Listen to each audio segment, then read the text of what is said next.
নামাজ এমন একটি ইবাদত, যে ব্যক্তি নামাজকে আপন করে নেয় তার শরীরের সুস্থতার পার্সেন্টেজ বেড়ে যায়। নামাজ এমন একটি ইবাদত, এই নামাজের মধ্যে যত কসরত আছে, দাঁড়ানো, রুকু করা, সিজদা করা, বৈঠক করা, এই যে আপ ডাউন, এটার কারণে শরীরের রক্ত চলাচল সুন্দরভাবে চলতে থাকে। নামাজ এমন একটি ইবাদত যেটা কন্টিনিউ করতে থাকার কারণে হার্টের সুস্থতার হার দিন দিন বাড়তে থাকে। নামাজ এমন একটি ইবাদত যেটার মধ্যে সিজদায় গেলে ব্রেনের মধ্যে রক্ত সঞ্চারণ আরো বেড়ে যায়, ব্রেন সুস্থ থাকে। নামাজ এমন একটি ইবাদত যেটা মানুষ পড়তে থাকলে ডিপ্রেশনের মাত্রা কমতে থাকে। নামাজ এমন একটি ইবাদত যেটা পড়তে থাকলে অশান্ত মন শান্তি হতে থাকে।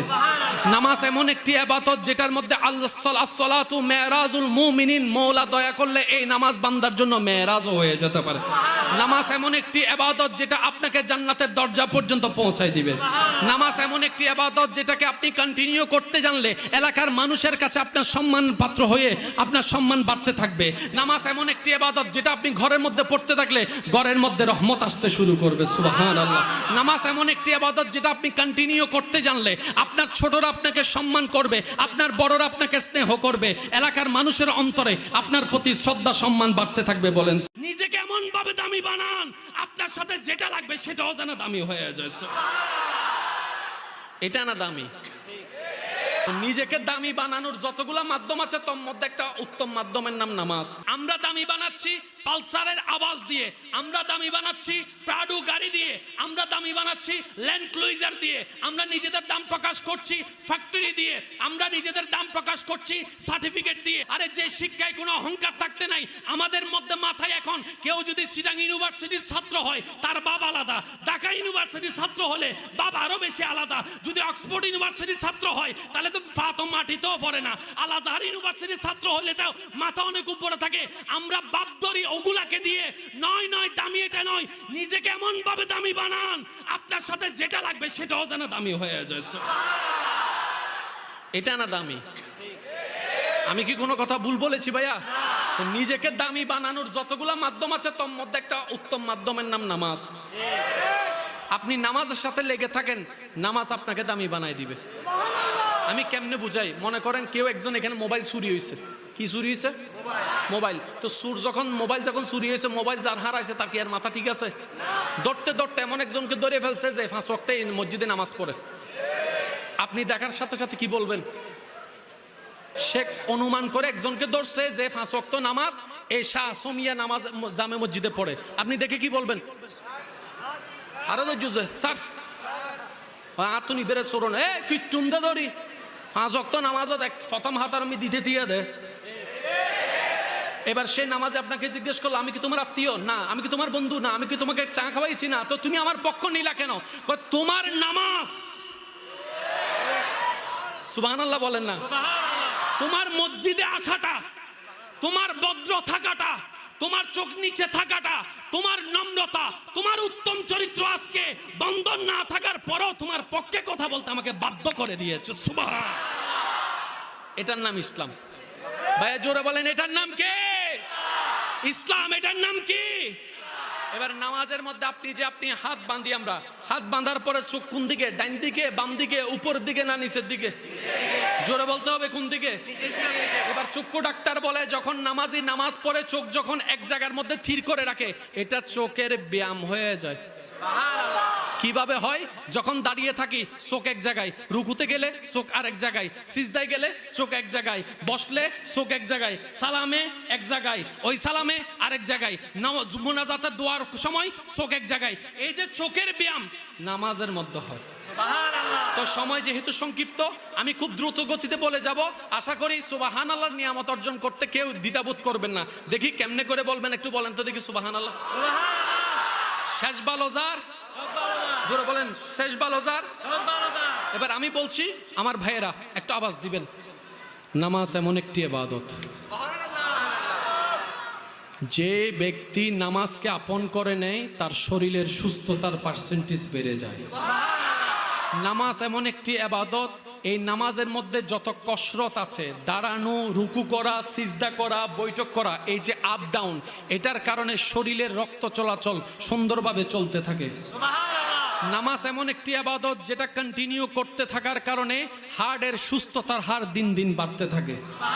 নামাজ এমন একটি ইবাদত যেটার মধ্যে সিজদায় গেলে ব্রেনের মধ্যে রক্ত সঞ্চালন আরো বেড়ে যায়, ব্রেন সুস্থ থাকে।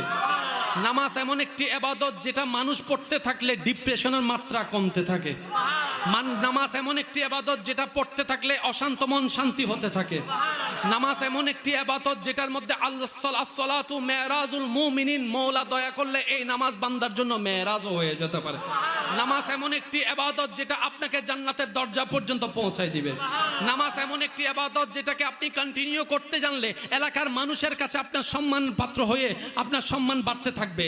নামাজ এমন একটি ইবাদত যেটা আপনি ঘরের মধ্যে পড়তে থাকলে ঘরের মধ্যে রহমত আসতে শুরু করবে। সুবহানাল্লাহ। নামাজ এমন একটি ইবাদত যেটা আপনি কন্টিনিউ করতে জানলে আপনার ছোটরা আপনাকে সম্মান করবে, আপনার বড়রা আপনাকে স্নেহ করবে, এলাকার মানুষের অন্তরে আপনার প্রতি শ্রদ্ধা সম্মান বাড়তে থাকবে। বলেন সুবহানাল্লাহ। নামাজ এমন একটি ইবাদত যেটা কন্টিনিউ করতে থাকলে আপনার রিজিকের মধ্যে বরকত হবে, আপনার রিজিকের মধ্যে বরকত হবে, আপনার ইলমের মধ্যে বরকত হবে, আপনার চোখের মধ্যে বরকত হবে, আপনার স্বাস্থ্যের মধ্যে বরকত হবে, আপনার শক্তির মধ্যে বরকত হবে, আপনার মানসিক প্রশান্তির মধ্যে বরকত হবে, আপনার দুনিয়াতে টিকে থাকার জন্য শক্তি যা দরকার সেটার মধ্যেও বরকত হবে, কবরের অন্ধকারকে আলোকিত বানানোর জন্য বরকত হয়ে যাবে।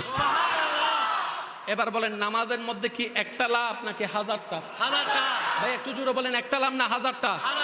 নামাজ যে যত পড়বে তার সব দিক দিয়ে বরকত বাড়িয়ে দিবেন তিনি কে?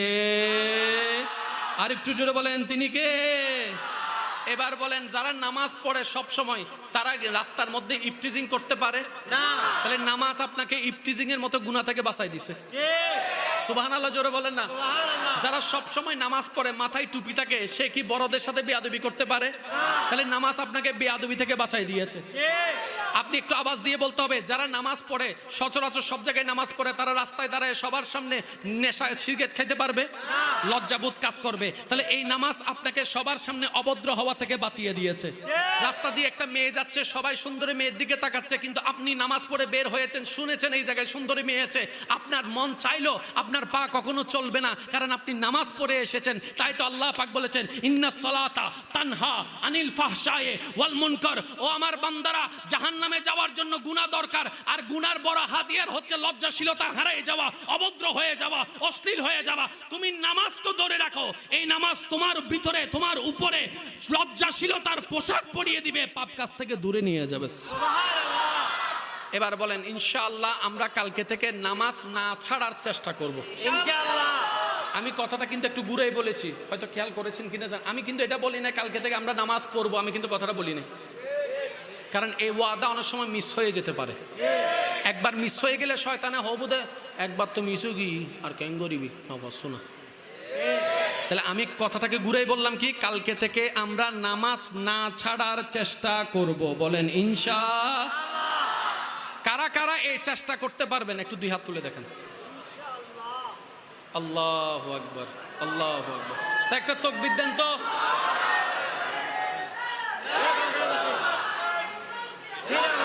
এবার মাঝখান থেকে যে কোনো একজন তাকবীর দেন, মাঝখান থেকে যে কোনো একজন দেন।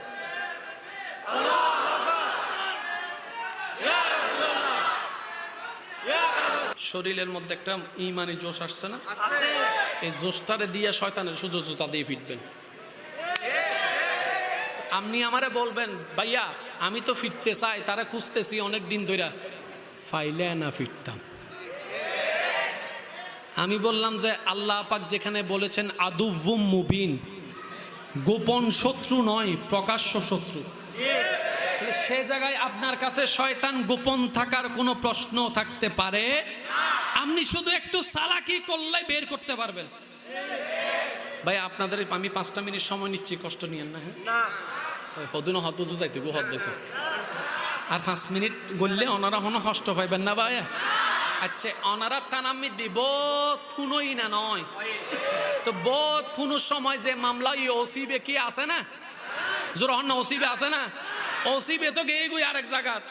তো এই ওসি আইয়েরা পুলিশিবে আইয়ের আসামি ধরল কেনে? মামলা আছে তো মামলা দিয়ে বাইর করল কেনে? হদ্দটা তোরা ন জানস, চোরে যতই চালাকি করি চুরি করক, কিছু না কিছু ক্লু, কিছু না কিছু হারন। কিছু